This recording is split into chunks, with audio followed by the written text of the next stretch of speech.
আমি এর আগে একটা ভিডিওর ভিতরে দেখাইছিলাম যে আমরা যৌথভাবে আন্দোলনের জন্য নিজেদের কাছ থেকে অক্ষ পরিষদের তরফ থেকে উদারতার যে জায়গা, অক্ষ পরিষদ কালেকশন করছে, কিন্তু ফেস্টুন তৈরি করছে প্রায় 150 ফেস্টুনের ব্যয় আমাদের উত্তম দাদা পাশেই, উনি ফেস্টুন ব্যানারগুলোর কাজ করে থাকে।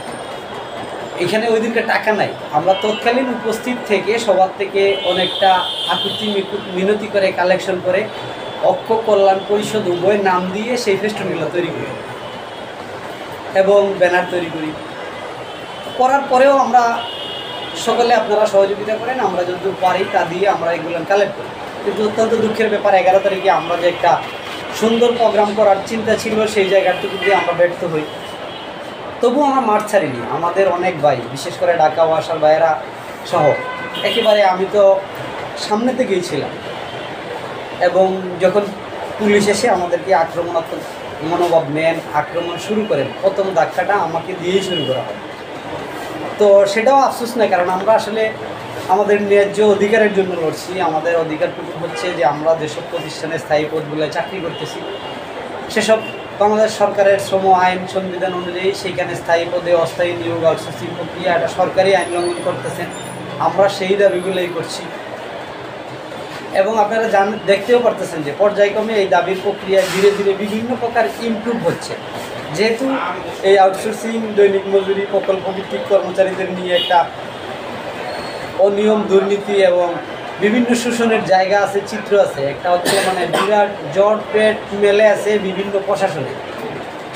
এগুলোকে টোটাল স্বচ্ছ জায়গায় নিয়ে আসতে হয়তো বা সরকারের জায়গা থেকে কাজ কতদূর কী করতেছেন জানি না, কিন্তু আমরা আমাদের জায়গা থেকে সর্বোচ্চ চেষ্টা করছি যে সরকারকে বুঝিয়ে আমাদের যে দাবি সেটা আদায় করে তবেই আমরা ক্ষান্ত হব।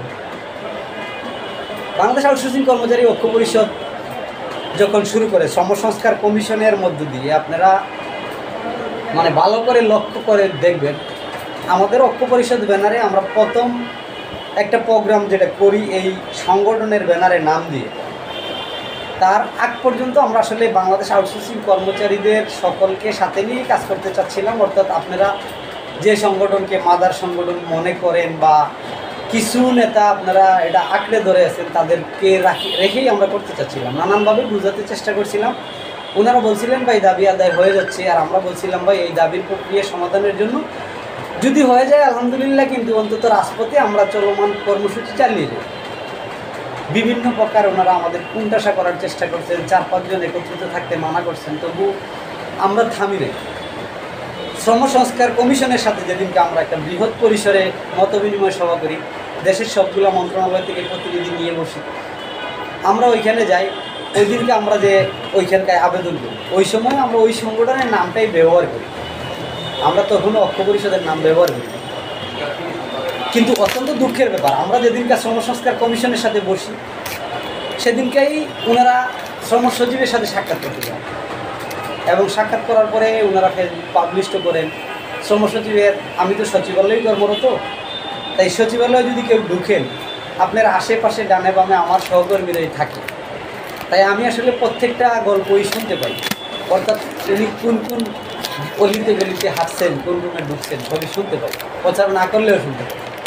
তো ওদিনকে তো মোটামুটি শ্রম সচিব ডিরেক্টলি বলছিলেন, তৎকালীন শ্রম সচিব শফিক স্যার বলছিলেন যে তোমাদের তো নিয়ে আজকে শ্রম সংস্কার কমিশনের মতো বিনিময় হয়, তোমরা এখানে। তো যাই হোক, ওনারা তখন একটা সদুত্তর দিয়েই ফিরেন। তো সেটা আসলে মুখ্য বিষয় না, আমরা শ্রম সংস্কার কমিশনের কাছে একটা সুন্দর উপস্থাপনা দিতে পারি, লিখিত আবেদন করি, সংস্কার কমিশন আমাদের জন্য একটা সুপারিশ দাঁড় করান। সেই সুপারিশটা নিয়ে এখনও আমরা আশাবাদী যে এই সুপারিশ বাস্তবায়িত হলে যেতটুকুনি হোক অন্ততপক্ষে এই শ্রমজীবী মানুষদের কল্যাণে কিছু একটা হবে। কিন্তু এই কিছু একটা হবে, ইতিপূর্বেই দেখতে পাচ্ছেন যে আমাদের অভ্যুত্থান পরবর্তী মানুষের যে আকাঙ্ক্ষা ছিল, সেই আকাঙ্ক্ষার থেকে এই সরকার কতটুকু কী পালন করতেছেন, অনেকটা দূরে সরে যাচ্ছে। আমাদের পর্যায়ক্রমে বিভিন্ন সহকর্মীরা চাকরিচ্যুত হচ্ছে অন্যায়ভাবে। মনে করেন এই অভ্যুত্থানের আগের সরকারের মতনও এখনও মাঝে মধ্যে কোনো কোনো জায়গায় আমরা সেই আচরণ উপলব্ধি করতে পারতেছি।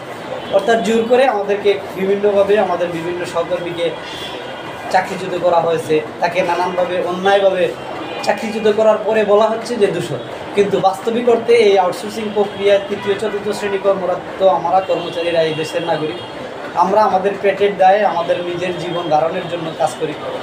আমাদের প্রত্যেকটা কর্মচারীদের জীবনের প্রচুর কঠোর গল্প আছে। সেই জায়গা থেকেই আন্দোলন সংগ্রামের জন্য যখন দেখলাম যে আসলে একটা স্বচ্ছ সংগঠন, একটা জবাবদিহি সংগঠন, যোগ্য নেতৃত্বের দরকার, তখন আসলে গড়ে তোলা বাংলাদেশ আউটসোর্সিং কর্মচারী ঐক্য পরিষদ। সেখান থেকে কারো গায়ে পাড়া দিয়ে ঝগড়া করতে যাই নাই, আমরা কারো গায়ে পাড়া দিয়ে উপরে উঠার চেষ্টাও করি। আমরা টোটাল নিজেদের যোগ্যতা বলে এই সংগঠনটি কাঠামো দাঁড় করিয়েছি। এই সংগঠন কাঠামোতে আপনারা এই মুহূর্তে ক্যামেরা দেখতে পারতেছেন, আমার মাইক্রোফোনের নিচে আছে প্রায় শতাধিক চিঠি। আমি মাঝে মধ্যে ফেসবুকে বিভিন্ন পোস্টে বলেও থাকি, এইখানে আমরা প্রধান উপদেষ্টা থেকে শুরু করে বাংলাদেশের এমন কোনো মন্ত্রণালয় ডিপার্টমেন্ট নাই যেখানে আমরা কড়া নারী নেই। আমরা বিভিন্ন প্রতিষ্ঠানে সেখানেও সেই চিঠিগুলো আমি দিচ্ছি, চেষ্টা করে যাচ্ছি, কথা বলতেছি। এমনকি যেসব প্রতিষ্ঠানে অন্যায়ভাবে চাকরিচ্যুত হয়েছে, আমরা সেসব প্রতিষ্ঠানে যে মানে জোরালোভাবে বলে আসছি যে আমার এই দক্ষ কর্মচারীকে ছাঁটাই করে কোনোভাবেই আপনি নতুন করে নিয়োগ দিতে পারেন না। এমনকি ঠিকাদারি প্রতিষ্ঠানগুলোর সাথে মনে করেন আপনাদের যে আচরণ, আপনারা দেখছেন সমভবনে থাকা অবস্থায় একটা ঠিকাদারি প্রতিষ্ঠানের মালিক যখন আসেন, আমরা কতটা আক্রমণাত্মক ছিলাম, ওনাকে তো কতটা প্রেশার ক্রিয়েট করেছি। তৎকালীন এক রাজনৈতিক দল থেকে একজন নেতা এসে ওনাকে নিয়ে যেতে চাইছেন, আমরা ওনাকে মনে করেন টোটাল কঠোর ভাষায় প্রতিহত করছি। উনি শেষ পর্যন্ত চলে গেছেন।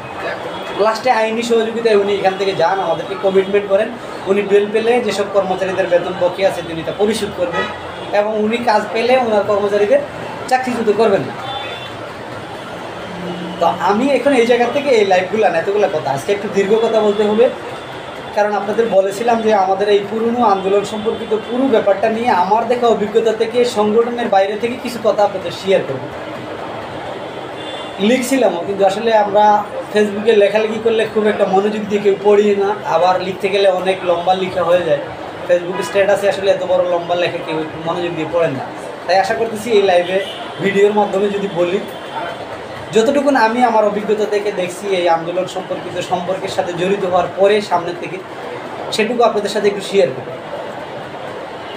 আমরা আমাদের জায়গা থেকে এই আন্দোলন সংগ্রাম করতেছি যখন, এরও আগে থেকে এই আন্দোলন সংগ্রাম চলে। আমি গতদিন একটা ফেসবুক পোস্ট করছি যে 2018 সাল থেকে আমাদের বেশ কিছু সহযোদ্ধা ভাই বোনেরা এই আউটসোর্সিং প্রক্রিয়ার কর্মচারীদের কর্মের নিরাপত্তার জন্য, নিয়মিত বেতনের জন্য এবং অযথা হয়রানিমূলক কোনো ধরনের ব্যবস্থা না থাকে, সম অধিকার থাকে, তার জন্য লড়াই সংগ্রাম করছেন আমাদের অনেক ভাইয়েরা। ওই সময় তাদের সাথে অতপ্রতভাবে আমি ছিলাম না, তাই জন্য আমি যদি নাম বলতে যাই তাহলে দেখা যাবে যে এখানে কারো প্রতি একটু এদিক সেদিক কার্পণ্য হয়ে যাবে, অর্থাৎ সুস্পষ্টভাবে ব্যাখ্যা আসবে না। তাই আমি ওই সময়টাতে এড়িয়ে গেছি, এখনও বলতে চাই না। এরপরে যখন 24-এর অভ্যুত্থান পরবর্তী সারা দেশের মানুষের যে আকাঙ্ক্ষা তৈরি হয়, আমরা চিন্তা করি যে এই অভ্যুত্থান পরবর্তী এই দেশের সরকারের কাছে, অন্তর্বর্তীকালীন সরকার যেহেতু বৈষম্য বিরোধী আন্দোলনের মাধ্যমে সরকার গঠনের পর আমাদের মাননীয় প্রধান উপদেষ্টা বলছেন যে বাংলাদেশের সংবিধানে যে চাহিদাটুকুন আছে তোমরা চাও, আমরা তা দিতে বাধ্য। আমরা 17 আগস্টে সেই স্বপ্ন, সেই আকাঙ্ক্ষা লালন করে একটা বিশাল সমাবেশের মাধ্যমে আমাদের আন্দোলন সংগ্রাম শুরু করি। 17 আগস্টে আন্দোলন সংগ্রামের সাথে তখনকার যে আমাদের পুরনো নেতারা ছিলেন তারাই নেতৃত্ব দেন, এবং মোটামুটি আমরা সকলের উপস্থিতিতে দৈনিক মজুরি ভিত্তিক প্রকল্প আউটসোর্সিং মিলে আমরা একটা বিশাল উপস্থিতি, যেহেতু শুধুমাত্র মাথা দেখে সংখ্যা গণনা করা মুশকিল, তবুও সম্ভাব্য আমরা 30-40 হাজার মানুষের মধ্যে উপস্থিত হই। আমরা সেইখানে সমাবেশ করি। সমাবেশ পরবর্তী আমরা যমুনা পর্যন্ত যাই, এবং তৎকালীন সরকার সেই সময়টাতে প্রধান উপদেষ্টা সহ তাদের সাথে আমাদের নেতারা আলোচনা করেন। ওনারা বলেন তৎকালীন সরকার গঠন করছেন, এগুলো সবই গল্প আপনাদের জানা, তবুও বলতে হচ্ছে শুধুমাত্র এই যেহেতু বলছি আপনাদের কাছে শেয়ার করবো সেই সাথে। তা যাই হোক, ওই সময়টাতে আন্দোলন পরবর্তী আমাদের জন্য একটা প্রাথমিক কার্যক্রম সরকার তো শুরু করেনি, একটা ভাবনার জায়গা তৈরি হয়, যেহেতু 40,000 মানুষের একটা কর্মসূচি ছিল। এরপরে থেকে আমরা যারাই এটার সাথে ওতপ্রোতভাবে জড়িত আছি, 17 আগস্টেও আমি ছিলাম, কেন্দ্রীয় নেতৃত্বের জায়গায় না থাকলেও সকাল থেকে সন্ধ্যা অবধি ছিলাম, কেন্দ্রীয় নেতৃবৃন্দের বক্তৃতা পর্যন্ত অপেক্ষারত ছিলাম, এবং তারা আমাদেরকে যেটুকু আশ্বাস দিয়েছিলেন সেই আশ্বাসে ছিলাম।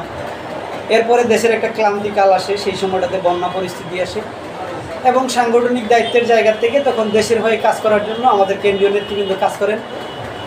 বন্যার সময়টার সিচুয়েশন যেহেতু ওই সময়টা যারা ডিল করছেন, এটার দায়ভার তাদের কাঁধেই বর্তায়, সুতরাং এই প্রাসঙ্গিক আলোচনাও আমার জায়গা থেকে একটু এড়িয়ে যেতে চাচ্ছি। যারা আছেন অবশ্যই প্রত্যেকটা হিসাব কিতাব আমি পাইছি এবং দেখছি, এবং এ নিয়ে বিভিন্ন প্রকার ফেসবুক পোস্ট টোস্ট হয়েছে, কে কত দিচ্ছেন, কীভাবে আছে, ব্যাংক স্টেটমেন্ট কে ছিল, এগুলো আমার নাগালেই আছে। তবুও যেহেতু ওইটার সাথে আমি জড়িত নই, তাই আমার পক্ষে আসলে বলা সাজায় আসি। তারপরে আমাদের 19 অক্টোবরের আন্দোলনের অবস্থা। আমাদের 19 অক্টোবরে যখন আমরা আন্দোলন করি, সেই সময়টাতে আমাদের একটা ভালো উপস্থিতি থাকে। তখনও আমরা একবারে যৌথভাবে আন্দোলন করতে আসি, এবং যৌথভাবে যখন আমরা আন্দোলন সংগ্রাম করি, ওই দিনকেও আমাদের আন্দোলনের সাথে সম্পৃক্ত হয়ে যে যারা ছিলেন সকলকে নিয়ে আমরা আন্দোলন সংগ্রাম করে আমাদের যে আবারও সেই আশ্বাস, এবং সেই আশ্বাস পরবর্তী ওই দিনকেও আমাদের আন্দোলন তৎকালীনই ক্লোজ হয়ে যায়। ক্লোজ হওয়ার পরের থেকে তখন নেতৃত্বের জায়গা থেকে একটা ফাটলের সৃষ্টি হয়।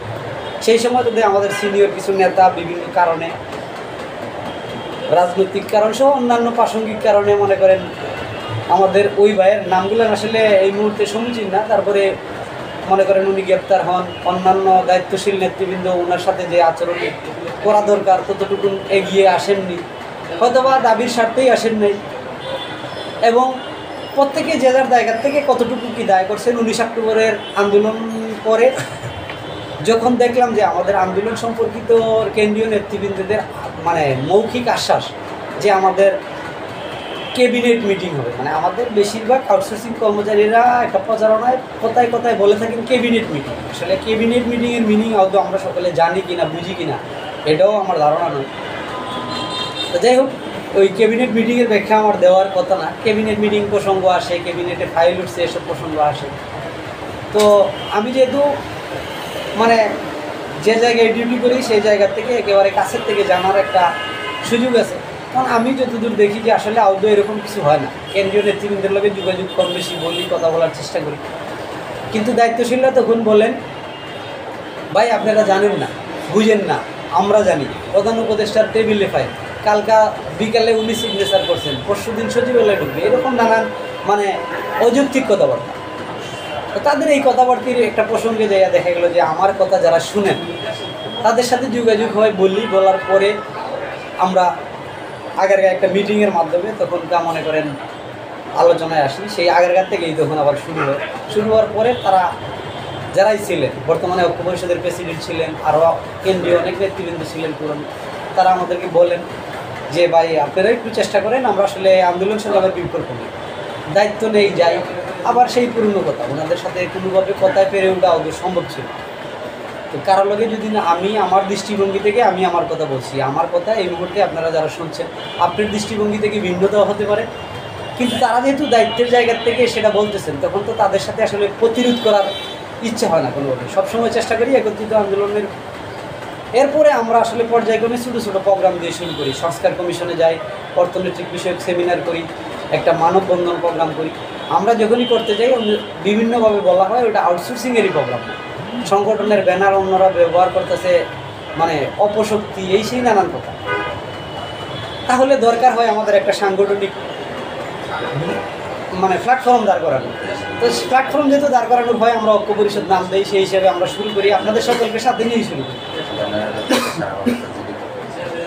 তখন আমরা যখন ওই এই ঐক্য পরিষদের ব্যানারের আগে যখন আমরা একটা প্রোগ্রাম করি, একটা মানববন্ধন প্রোগ্রাম, আমাদের নামে জিডি পর্যন্ত হয় থানায়।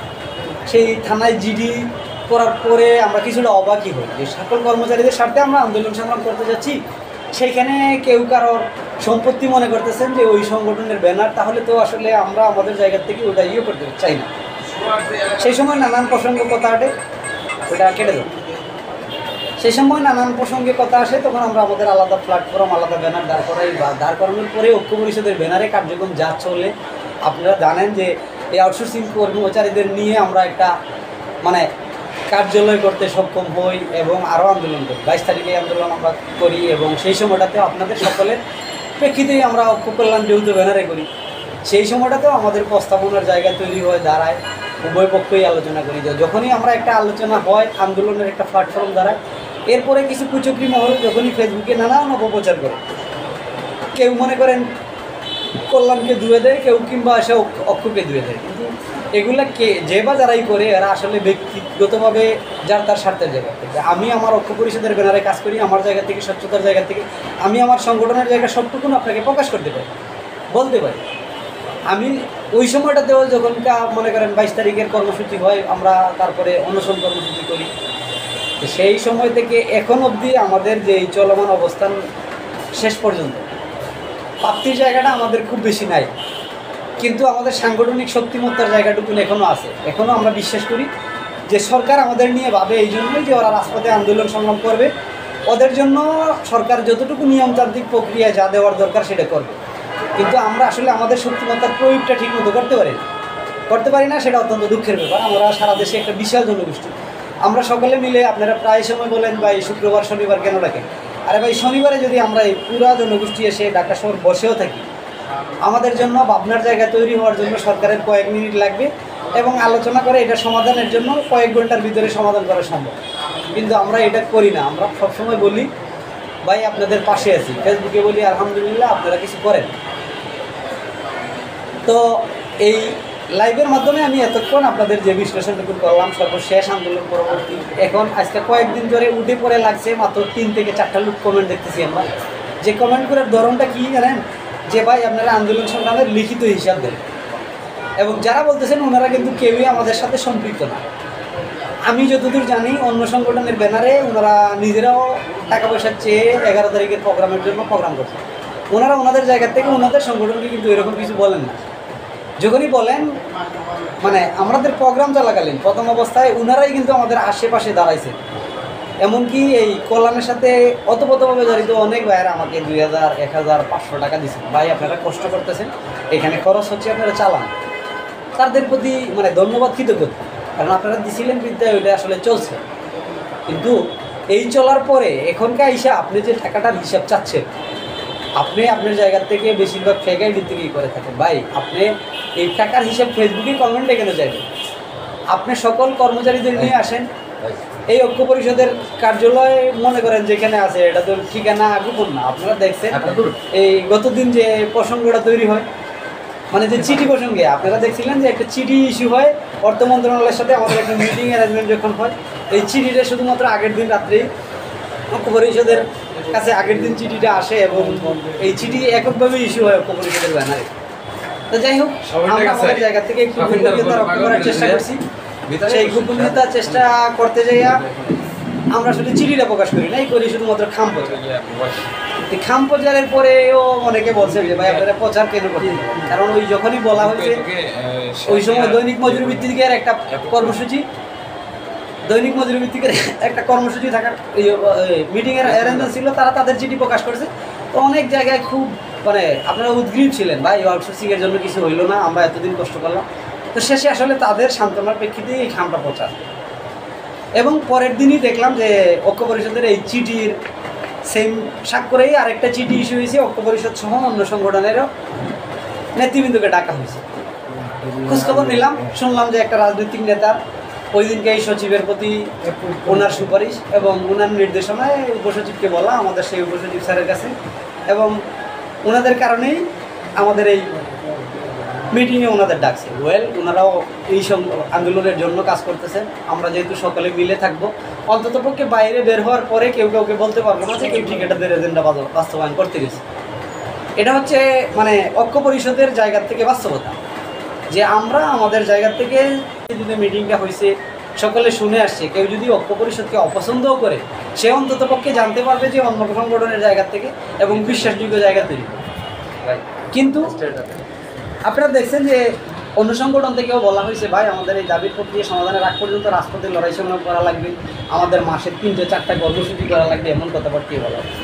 তো সেটা অবশ্যই রাজপথে আন্দোলনের বিকল্প হয় না। যে কোনো অধিকার আদায়ের সংগ্রামের ক্ষেত্রে আপনি সেটা করবেন, আমরাও সেখানে সমর্থন জানাবো। আমরা তো সবসময় বলে আসি ঐক্য পরিষদ রাজপথে লড়াই সংগ্রামের জন্য যখন যেখান থেকে যে কোনো সংগঠনের রেগুলেশন করবে অধিকার সংগ্রামের জন্য।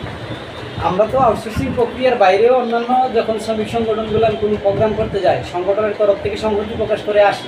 আপনারা মাঝে মধ্যে বিভিন্ন ফুটেজ দেখবেন, বিভিন্ন এই শ্রমিক ঐক্য পরিষদের প্রোগ্রামগুলোর হইলে পরে আমরা যাই। কারণ বাংলাদেশ শ্রমিক কর্মচারী ঐক্য পরিষদ স্কোপ হচ্ছে বাংলাদেশের একটা বৃহৎ শ্রমিক সংগঠন। সবগুলো রাজনৈতিক সংগঠনের যে শ্রমিক সেল আছে তাদের প্রত্যেক নেতৃবৃন্দদের কেন্দ্রীয় নেতাদের সমন্বয়ে গঠিত। এটা হচ্ছে এই শ্রমিক অধিকার আদায়ের জন্য কাজ করতে গেলে যারা কথা বলেন, যখন যে কথাবার্তি বলেন আপনারা জানেন, সংস্কার প্রধান কথা বলেন, রাজিউজ্জামান রতন কথা বলেন, জাতীয়তাবাদী শ্রমিক দলের প্রেসিডেন্ট আনোয়ার ভাই কথা বলেন, আমাদের আব্দুল কাদের মোল্লা ভাই কথা বলেন, এসব যে নেতারা আছেন এরা এই দেশের প্রবীণ শ্রমিক নেতা। এদের এই বিভিন্ন শ্রমিকদের অধিকার আদায় করে দেওয়ার প্রচুর ইতিহাস আছে। এরা মানুষকে অনেক প্রাপ্য বুঝিয়ে দিতে পেরেছেন। আমরা তাদের থেকে আসলে শিখি। এই শিক্ষার জায়গা থেকে আমরা সবসময় চেষ্টা করি, চালিয়ে যাচ্ছি এই আন্দোলন সমাজ।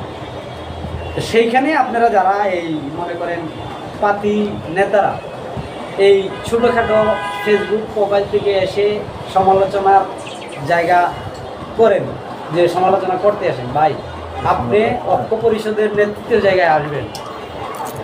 আসার পরে এই সংগঠনের দেখবেন আপনারা 22 তারিখের আন্দোলনের পরে অফিস মিছিল করে বলছেন, আমাদেরকে যারা টাকা দিতে বলছেন, ভাই আপনাদের ঐক্য পরিষদ টাকা নিয়ে আন্দোলনের নামে নাটক সাজাইয়া তারা মার্কেটে অফিস নিচে এসি টেসি লাগাই দিচ্ছে। কিন্তু বাস্তবতা হলো যে এই সংগঠনের অ্যাডভান্সের টাকা এখন পর্যন্ত ঋণ হিসেবেই আছে, সেটা আমরা পরিশোধ করতে পারি নাই। কারণ আমরা যারা আছি, আমি নিজে বেতন বকেয়া সিচুয়েশনে আছি 4 মাস। সিস্টেম ওয়াইজ আপনারা জানেন এই আউটসোর্সিং কর্মচারীরা 4-5 মাস ধরে বেতন বকেয়া সিচুয়েশনে আছে। আমাদের এই যে আন্দোলন পরিচালনা কমিটির আহ্বায়ক উনি বেতন বকেয়া সিচুয়েশনে আছেন 4 মাস। আরও এরকম সকল কেন্দ্রীয় নেতারাই সিস্টেমে বেতন আসতেছে না, চাকরি করছি, ডিউটি করছি, সরকারকে সেবা দিচ্ছি, স্যারেরা বলতেছে তোমাদের জন্য আমরা কাজ করতেছি। এর বুঝতেও আমরা লড়াই সংগ্রাম চালিয়ে যাচ্ছি, নিজের পরিবারকে সময় না দিয়ে এই সংগঠনের পিছনে। মনে করেন আমি যে পেশায় কাজ করি, এই আন্দোলন সংগ্রামের সাথে সম্পৃক্ত না হয় আমার পেশার সাথে আমার সংগ্রামের বাইরে সময় দিলে পরে আমি টুকটাক ইনকাম করার সুযোগ আছে, আমি সেটা থেকেও বঞ্চিত হই। কিন্তু কাজ করি কেন? সকলের স্বার্থে করি। আমার একটা নিজের চিন্তার জায়গা আছে যে এই আন্দোলন সংগ্রাম পদ্ধতি আমার ন্যায্য প্রাপ্যতার জন্য আমি আমার জায়গা থেকে কথা বলি, আমাকে দেখা দেখি আরেকজন আসবে, এইভাবে একটা সময় এই কণ্ঠস্বরটা বড় হবে। আমরা একটা জায়গায় এই আন্দোলনটাকে দাঁড় করাবো, সরকার আমাদেরকে বুঝতে সক্ষম হবেন। এবং আপনারা এই আউটসোর্সিং প্রক্রিয়ায় আমি প্রায় সময় বলে থাকি যে একটা সময় আউটসোর্সিং নিয়ে গুগলে আপনারা যখন সার্চ করতাম, আউটসোর্সিং মানে বোঝানো হয়তো ফ্রিল্যান্সিং। শুধুমাত্র ওই যে ফ্রিল্যান্সিং যারা করে, অর্থাৎ কম্পিউটারে ইন্টারন্যাশনাল কাজকাম করে, আউটসোর্সিং মানে ওইটাই বোঝানো হয়তো। আউটসোর্সিং মানে বাংলাদেশের সরকারের দপ্তরে আউটসোর্সিং কর্মরত কর্মচারীদের ব্যাপারটা কিছু আসতো না।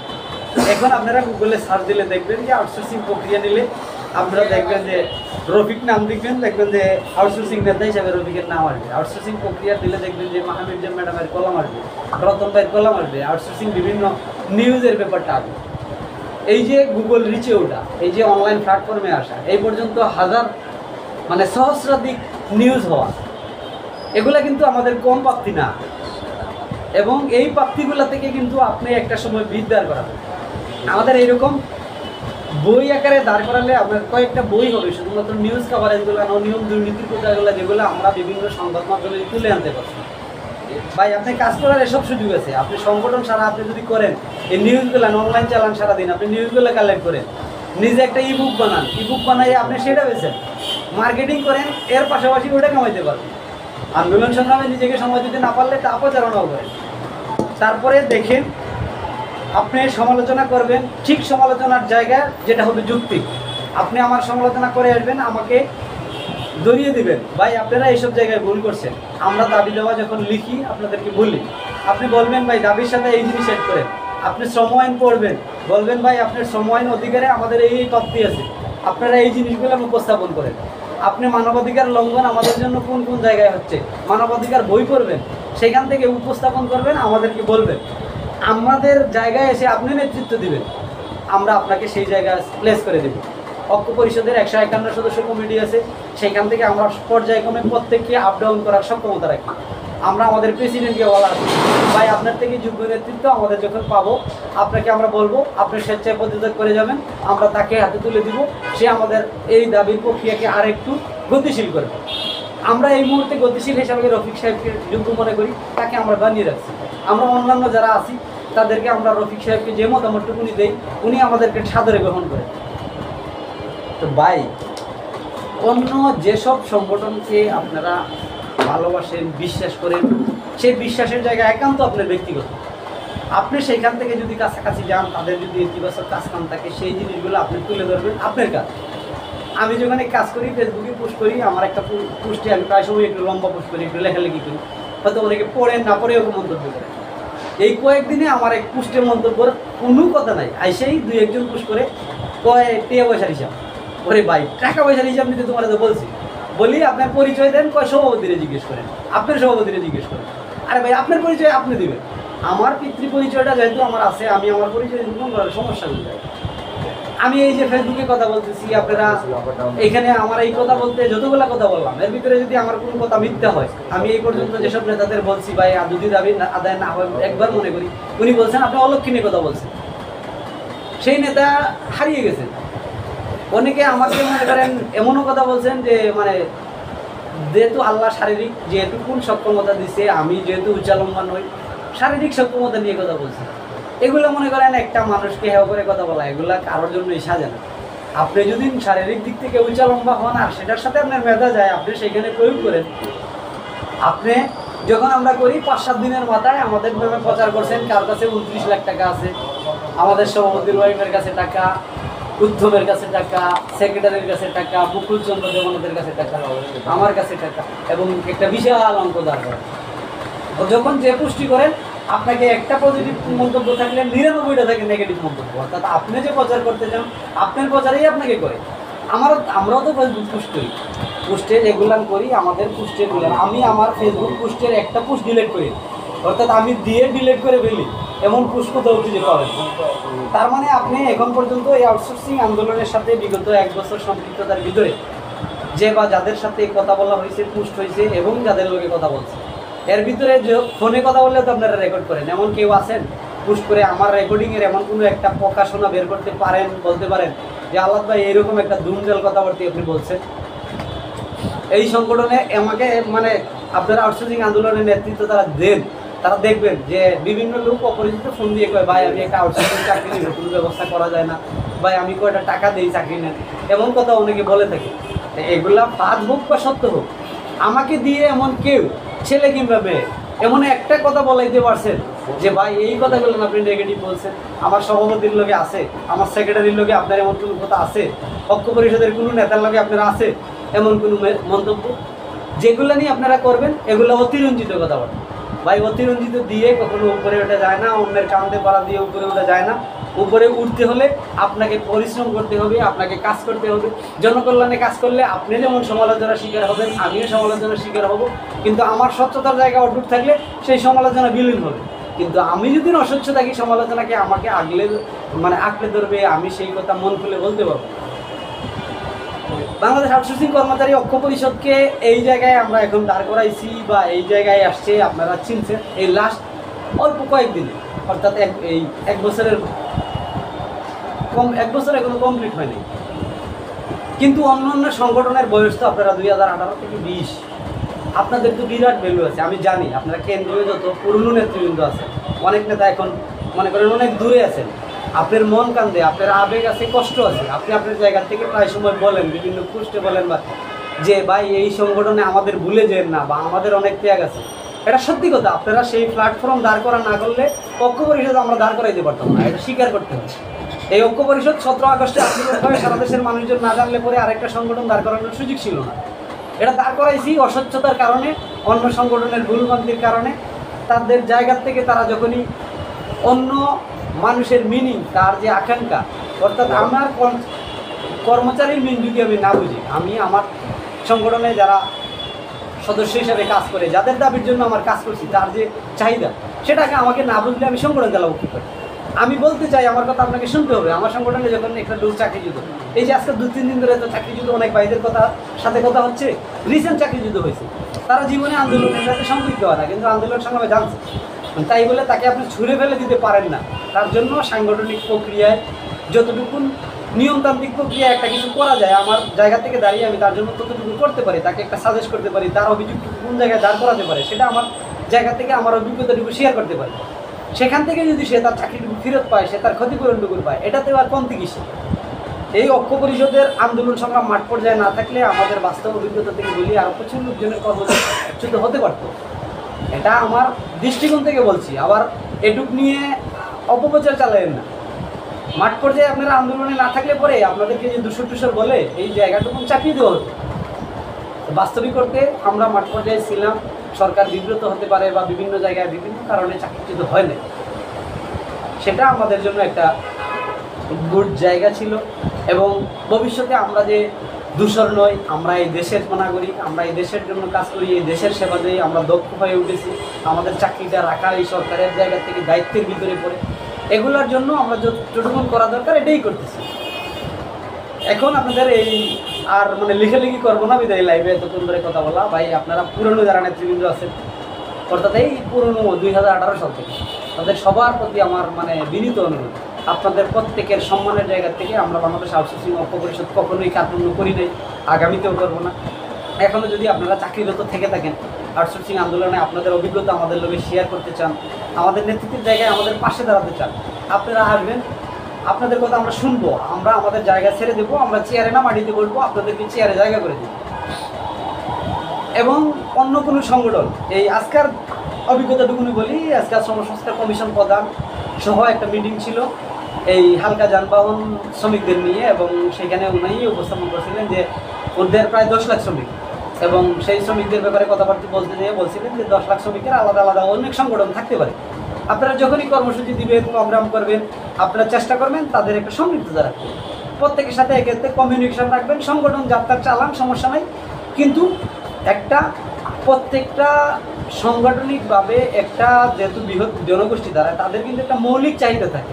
আমাদের মৌলিক চাহিদা কি? ঠিকাদার বাতিল করতে হবে, চাকরির নিরাপত্তার জায়গা তৈরি করতে হবে, ভবিষ্যৎ সুরক্ষার জায়গা তৈরি করতে হবে, এবং আমাদের এই কর্মচারীদের যে একটা মনে করেন অধিকার আদায়ের যে একটা প্ল্যাটফর্ম শ্রমিক হিসাবে পরিচিতি সাংগঠনিক কাঠামো দ্বারা করা থাকে, এই যে জায়গাটুকু আমরা প্রাপ্তিটুকু দুদিন হয়, এরপরে এই সংগঠন ঐক্য পরিষদ থেকেও তো মনে করেন আমাদের দৃষ্টিভঙ্গির কারণে আরেকটা সংগঠন হয়ে যেতে পারে। পাশে আমাদের শাহাদাত ভাই আছে, আমি বলছি যে আমার দৃষ্টিভঙ্গির লাগে মিললো না বা আমার দৃষ্টিভঙ্গি মিললো না, আমি আমার সংগঠন, আমার সচিবালয়ে 400 কর্মচারী আছে, আমার যখন দাবির প্রক্রিয়া সমাধান হলো, আমি সেখানে একটা সংগঠন দাঁড় করিয়ে ফেলতে পারি। এই দাঁড় করিয়ে ফেলার পরে এর মানে এই নয় যে আমি আমার জায়গা থেকে এইখানে এই ঐক্য পরিষদের বদনাম করার জায়গা তৈরি করবো, আমি আমার জায়গা থেকে এমন কোনো কাজ করবো না যে এই আরেক সংগঠনকে বিকৃত করবো। আপনারা এতক্ষণ ধরে যারা লাইভে সম্পৃক্ত ছিলেন, যারা দেখছেন, এই প্রচারণার ক্ষেত্রে সকলের কাছে এটুকুনি অনুরোধ থাকবে, সর্বশেষ আপনাদের কাছে যে বার্তা, আগামীকালকে আমাদের সাংস্কৃতিক কর্মচারী ঐক্য পরিষদের সারা দেশের সব প্রতিষ্ঠান থেকে প্রতিনিধি আমরা নোটিশ করে জানিয়েছি, যারা আসতে পারবেন আসবেন, ঢাকার সব প্রতিষ্ঠান থেকে একাধিক প্রতিনিধি আপনারা আসতে পারেন, এবং আপনাদের সবাইকে নিয়ে আমরা কালকে এখানে একটা প্রতিনিধি সম্মেলন করব। আমাদের আন্দোলন সংগ্রাম যেহেতু এই মুহূর্তে আমাদের দাবির প্রক্রিয়া সমাধান হয় নাই, আপনারা শুনতে পাচ্ছেন, কালকে মিটিংয়ের পরে একটা অর্থ মন্ত্রণালয় কেন্দ্রিক একটা কমিটি হবে, এবং সেই কমিটির পরে ওনারা ঠিকাদার কেন বাতিল করতে হবে সেই ব্যাপারে পর্যালোচনা করবেন এবং তারা রিপোর্ট করবেন। এছাড়া আমরা আরও কিছু বিষয়াদি কালকা মিটিং থেকে অবগত হয়েছি, আইএএস সহ এরকম বড় বড় কোম্পানির কাছে আউটসোর্সিং প্রক্রিয়াকে অর্থ মন্ত্রণালয় ছেড়ে দেওয়ার চিন্তা বা সরকার ছেড়ে দেওয়ার চিন্তা করতেছেন, এসব ব্যাপার যদি হয়ে থাকে সেইখানে আমরা এটা মানব না, ঠিকাদার কথা বাতিল করে প্রতিষ্ঠানের দায়িত্বে আমরা যাব, এই যে কথাগুলো, এখান থেকে আপনাদের পরামর্শ দরকার, আপনাদের সবাইকে সাথে নিয়ে কাজ করা দরকার। আমরা আগামী আন্দোলন গড়ে তুলতে চাই শুধুমাত্র সকলকে সাথে নিয়ে, সকলের মতামতের ভিত্তিতে, এবং দাবির প্রক্রিয়ার সমাধান হওয়ার আগ পর্যন্ত রাজপথের লড়াই আমরা কন্টিনিউ করতে চাই। এই ছিল সকলের উদ্দেশ্যে বার্তা। যেহেতু আমাদের সংগঠনের সিনিয়র সহসভাপতি দুজনে উপস্থিত, তাই ওনাদের কথা ছাড়া লাইভটা শেষ করে দিলে কেমন হয়। আমি এখন আমাদের শাহাদাত ভাইকে একটু ছোটোখাটো অন্তত শুভেচ্ছা বার্তা দিতে বলবো, এবং খলিল ভাইকে শুভেচ্ছা বার্তা দিতে বলবো। অন্তত পক্ষে সকলের উদ্দেশ্যে শুভেচ্ছা বার্তা দিয়ে লাইভটি শেষ করেন। কালকে আসতে বলেন এবং সবাইকে শুভেচ্ছা বার্তা দিয়ে। ধন্যবাদ আওলাদ ভাই, ধন্যবাদ জানাই যারা এই মুহূর্তে লাইভে সংযুক্ত আছেন, যে জায়গা থেকে লাইভটা দেখছেন শুনছেন, আপনাদেরকে সংগ্রামী শুভেচ্ছা এবং সালাম জানাচ্ছি। আসসালামু আলাইকুম। আসলে আপনারা যে যেখান থেকেই দেখতেছেন আপনারা লাইভটা শেয়ার করে দিবেন, তাহলে সবাই দেখতে পারবো বা জানতেও পারবো বিষয়গুলি। আমি আসলে ওরকম কিছু বলার নাই, আমি কিছুক্ষণ আগেই আসে পৌঁছেছি, আমার সারাদিন খুব ব্যস্ততার মধ্যে দিন করছে। তো আমি আপনারা জানেন যে বাংলাদেশ আউটসোর্সিং কর্মচারী ঐক্য পরিষদ আগামীকালকে কার্যনির্বাহী সদস্যদেরকে নিয়ে এবং সেন্ট্রাল কমিটির সকল নেতৃবৃন্দকে নিয়ে আগামীকালকে একটা সম্মেলনের আয়োজন করছে। এবং আমি মনে করি যে বাংলাদেশের ঢাকার বাইরে যারা আছেন তারা তো বিষয়গুলি অবশ্যই জানেন বা জানবেন, চেষ্টা করবেন আগামীকালকে অ্যাটেন্ড করার জন্য। আর ঢাকার মধ্যে যারা আছেন, ঢাকার মধ্যে এবং যারা ঢাকার আশেপাশে আছেন, তাদেরকে বলবো যে আপনাদের জন্য অত্যন্ত গুরুত্বপূর্ণ এই মিটিংটা এই কারণেই যে কালকে ঢাকা কেন্দ্রিক যেই আমাদের একটা বেস তৈরি করার কথা বা যেই বেসটা আপনারা আছেন বা আপনারা স্বতঃস্ফূর্তভাবে অংশগ্রহণ করেন, তো সেই ক্ষেত্রে ঐক্য পরিষদ এই পর্যন্ত যতগুলো আন্দোলন সংগ্রাম করে আসছে আপনারা তাদেরকে সহযোগিতা করছেন, তাদের হাতকে শক্তিশালিত করছেন এবং আপনারা ঐক্য পরিষদের নেতৃত্বে ঐক্যবদ্ধ হয়ে সম্মিলিত প্রয়াসে এই আন্দোলনগুলি পরিচালনা করে আসছেন। তো যাই হোক, আমি বলবো আপনাদের কালকে মিটিংটা এই কারণেই অত্যন্ত গুরুত্বপূর্ণ যে আগামী কর্মসূচির ব্যাপারে আমরা কতটুকু অগ্রসর হব, আদৌ আমরা কর্মসূচি দিব কি না। আর বাংলাদেশে যে প্রেক্ষাপট, এই প্রেক্ষাপটে আপনারা জানেন যে গত 2 দিন আগে যে আমাদের মিটিংটা হয়ে গেল, ওই মিটিংয়ের কি আলোচনা হয়েছে সেটা সভাপতি সেক্রেটারি আপনাদেরকে লাইভেও বলেছে এবং আশা করি আপনারা যদি সশরীরে উপস্থিত থাকেন ঐক্য পরিষদের অফিসে, তাহলে সশরীরে এসে তাদের মুখ থেকে সরাসরি আপনারা শুনতে পারবেন এবং সেই ব্যাখ্যাগুলি আপনারা চাইতে পারবেন। এবং এর মধ্যে কিন্তু আরও কিছু বিষয় আছে যে বিষয়গুলি হয়তো লাইভে বলা যায় না বা লাইভে আপনারা জানতেও পারেন নাই। তো প্রত্যক্ষভাবে পরোক্ষভাবে সশরীরে যদি উপস্থিত হন তাহলে সেই জিনিসগুলি আপনারা তাদের কাছ থেকে জানতে পারবেন এবং আপনাদের চাপে হলেও সেই কথাগুলি সভাপতি সেক্রেটারি এখানে বলতে বাধ্য হবে এবং বলবে।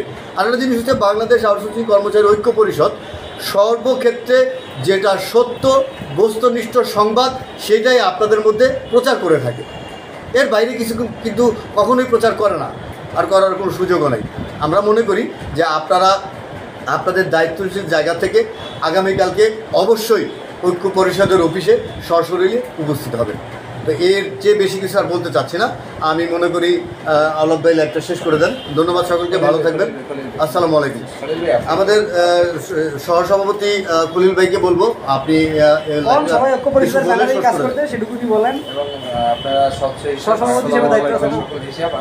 সারা বাংলাদেশের উদ্দেশ্যে বলি, কেউ আসলে ভালো নাই, বিভিন্ন এর ভিতরে আছেন, কনফিউশন আছেন। কালকে আমাদের সারা বাংলাদেশের প্রতিনিধি ও বিভিন্ন প্রতিষ্ঠান প্রতিনিধি আউটসোর্সিং কর্মচারী যেই আছেন সকলের উদ্দেশ্যে কালকে আমরা বসতে চাচ্ছি আগামী দিনের কর্ম পরিকল্পনা নিয়ে। সোশ্যাল মিডিয়া থেকে বিভিন্ন জনে বিভিন্ন মন্তব্য করেন, 43 দিন 44 দিন আন্দোলন করছি, বিভিন্ন জনে বলেন টাকা পয়সার হিসাব বিকাশ খরচ আয় ব্যয় যা কিছু আছে আপনার সরাসরি প্রেজেন্টে কালকে এসে এটা দেখে যান, আপনি স্বেচ্ছা হিসাব নিয়ে যান। আবার অনেকে দেখি লেখালেখি করতেছেন শ্রমিক হিসাবে পাইছি, এটা নিয়ে আলহামদুলিল্লাহ বলার কি আছে না আছে এমন এটা আমরা শ্রমিকের মর্যাদা পাইছি ও প্রজ্ঞাপন অনুযায়ী পাইতেছি, সময় লাগবে 2-4 দিন হয়তো। আপনারা আসেন কালকে এটা নিয়ে অবশ্যই একটা শ্রমিক হতে শ্রমিকের মর্যাদার কতটুকু সেটাও জানেন। আগে আমাদের পিতৃ পরিচয় ছিল না, এখন যখন আমরা জন্মগ্রহণ করছি নাম লেখা হইতেছে শ্রমিকের কাতারে। যখন মানুষ জন্ম নেয় তখন নাম লেখা হয়, তার আকিকা হয়, বিয়া শাদী হয়, অনুষ্ঠান হয়, তার ভবিষ্যৎ অনেক কিছু হয়। যখন আমরা শ্রমিকের কাতারে আল্লাহ আমাদের নাম লেখাইতেছে, শ্রমিকের যেই ন্যায্য পাওনা আমরা আগামী দিনে ধাপে ধাপে সব কিছু আন্দোলনের মাধ্যমে পাবো আশা করি ইনশাআল্লাহ। আপনারা সকলে আসেন। আর আউটসোর্সিং বাংলাদেশ আউটসোর্সিং কর্মচারী ঐক্য পরিষদ এই সংগঠনের সিদ্ধান্ত চলে সারা বাংলাদেশের কর্মচারী ম্যান্ডেটের নিয়েই চলে। আপনাদের নিয়েই আমাদের আগামীর আন্দোলন সংগ্রাম পরিকল্পনা কী করতে চাচ্ছি আপনারা থাকেন, আপনারা দিক নির্দেশনা দেন, বুদ্ধিশুদ্ধি দেন। এভাবে বিভিন্ন জায়গায় বসে ফেসবুকে কোনো ধরনের বাজে মাধ্যম তো কারোই না করে সামনাসামনি আসেন, এসে একটা ভালো বুদ্ধি পরামর্শ দেন, ভাই এমনি এমনি করেন। আমরা যদি সেটা না করি তখন বলতে পারবো। আর আমরা যদি দেখি আমাদের সংগঠনের চেয়ে কেন ভালো যোগ্য ব্যক্তি পাওয়া গেছে, কোনো ভাই আছে না, আমরা তার পিছনে থেকে আমরা কাজ করব, তাকে আমরা সামনের সারিতে দেব। আমরা নেতা হিসাবে কোনো সময় মনে করি না আমি নেতা, অমুকের নেতা, তমুকের নেতা। যে আমাদের জন্য কাজ করবে সেই আমাদের নেতা। যেই কর্মচারী আমরা দেখতে পাবো যে না এই ভাইয়ের মাধ্যমে 5 জনের বিবেচনা করবে, জ্ঞান বুদ্ধি ভালো কিছু কাজ হচ্ছে আমরা পাইতে পারি, আমরা তার কিছু থেকে আমরা সাপোর্ট করি। নেতৃত্ব নিয়ে আমাদের কোনো হিসাব বিবাদ নাই। আপনারা সকলে কালকে আশা করি আসবেন। অনেকে অনেক দূর থেকে আসেন, অনেক মন্তব্য করেন 2-3 হাজার টাকা 5 হাজার টাকা খরচ। ভাই আপনি যে চাকরি করেন আমি সেই চাকরি করি, আমরা একই বেতন পাই। আজকে 43 দিন যখন আমরা অবস্থান কর্মসূচি করছি, তারপরে থেকে আমরা কোন দিন বসে আছি বলেন? আপনি যখন 43 দিন থাকছেন, অনেকে এটা নেগেটিভভাবে নেয় না। 2-4 জন আছে 43 দিন করে রয়েছে, কী পাইছি না পাইছি। আপনি যা পাইছেন আমরাও তো তা পাইছি, কমেন্টগুলি দিয়ে আমরা তো বসে থাকি না ভাই। এই নিয়ে মন্তব্য না করে আসেন। আর বিগত দিনের কথা যদি বলতে যাই, সেটা অনেক লম্বা, লাইভ অনেক লম্বা হয়ে গেছে, অনেকে দেখে না। আমরা যখন এই কমিটিটা করি, তখন আমাদের বিগ নেতারা, বড় বড় সিনিয়র নেতারা বলছে আমরা 15 দিনেও এই কমিটি টিকতে পারবো না, থাকতে পারবো না। তা তাদের জন্য আমরা খারাপ মন্তব্য করি না, দোয়া করি আমাদের কমিটি এসে আর 5টা কমিটি আমাদের থেকে স্ট্রং হোক, তাইলে আমাদের দাবি আদায় হবে। প্রত্যেকটা প্রতিষ্ঠানে একটা করে কমিটি হোক, তাতে আমাদের কোনো আপত্তি নাই। আমাদের এই ঐক্য পরিষদ নিয়ে অনেকের মাথা জ্বালা যন্ত্রণা, কী কারণে নিজেদের কাজ করে না, বৈশা কেন সমালোচনা করা যাইব, ঐক্য পরিষদ এটা করছে সেটা করছে, এটি না করে থাকে। কিন্তু আমাদের সংগঠনের সময় নষ্ট করতেছেন ভাই। আপনি কর্মচারীর জন্য কাজ করে, আর যেই সব বিজ্ঞ নেতারা বলছিল 5 দিন 7 দিন 15 দিন টিকতে পারেন না, এখন সোশ্যাল মিডিয়া দেখি বাস্তব প্রেক্ষাপটে দিয়ে হারায় গেছে। কী হয়েছে কে জানে? একই ব্যক্তি একই দিনে দিয়ে ফেসবুকে পোস্ট করে 3টা, খানিকা আসি খানিকা নাই, খানিকা স্থগিত, কোনো তাল বা বুঝি না। নিজেরা তো এরকম পাগল হয়েছেন। একটা গানে যে পাগলের সঙ্গে যাবি, পাগল হবি, মানে আমাকে এই পাগল বানাইতে চাইতেছে। আল্লাহর রাস্তায় নিজের সংগঠন কাজ করেন। কিন্তু এই বলেই লাইভটা বড় হয়ে যাচ্ছে, ছোট করে দিছি। আগামীকালকের জন্য সবার জন্য শুভকামনা। যারা দূর দূরান্ত থেকে আসবেন তাদের জন্য দোয়া রইল। আসেন, আমরা এক জায়গায় বসি, আলোচনা করি, আলোচনার মাধ্যমে সব সমাধান করা সম্ভব। আলাদ ভাই, আপনি কিছু বললে বলে শেষ করুন। ধন্যবাদ। আমাদের সহসভাপতি যেহেতু সিনিয়র ব্যক্তি, অনেক আধ্যাত্মিক কথাবার্তি যেটা বলছেন যে শ্রমিক পরিচয়টুকু নিজে পাইছি, সেটা নিয়ে একটা গুরুত্বপূর্ণ মন্তব্য উনি করছেন। তা যাই হোক, লাইভটা আর দিকে তো করবো না, এখানেই বিশেষ করে দেবো 30 সেকেন্ড 1 মিনিটের মধ্যে। আমাদের সকলের উদ্দেশ্যে সর্বশেষ বার্তা হলো, আমাদের আউটসোর্সিং কর্মচারী ঐক্য পরিষদের ব্যানারে আমরা প্রত্যেকটা দপ্তরে আপনাদের দাপ্তরিকভাবে ঐক্যবদ্ধ থাকার জন্য আমরা প্রত্যেক মন্ত্রণালয়, দপ্তর, অফিসগুলোয় ঐক্য পরিষদের ব্যানারে আমরা আপনাদের প্রাতিষ্ঠানিক কমিটি দিতে চাই। ইতিমধ্যেই বেশ কয়েকটা প্রতিষ্ঠান আমাদেরকে প্রস্তাবনা দিয়ে রাখছেন, ওনাদের জন্য আগামীকালকে আমরা চেষ্টা করবো রেডি করতে। এছাড়াও আপনাদের যদি কোনো দপ্তরে নিজেদের ঐক্য পরিষদের ব্যানারে আপনাদের কমিটি গঠন করার প্রয়োজন মনে করেন, আপনারা নিজেদের থেকে আলোচনা করবেন, করে একটা যোগ্য নেতৃত্ব গড়ে তুলবেন, এবং সেই প্রতিষ্ঠান রয়েছে আগামী আন্দোলন সংগ্রামে আপনারা একটা ভালো ভূমিকা রাখতে পারবেন বলে আমরা বিশ্বাস করি। সবাইকে ধন্যবাদ। দুনিয়ার মজদুর এক হোক।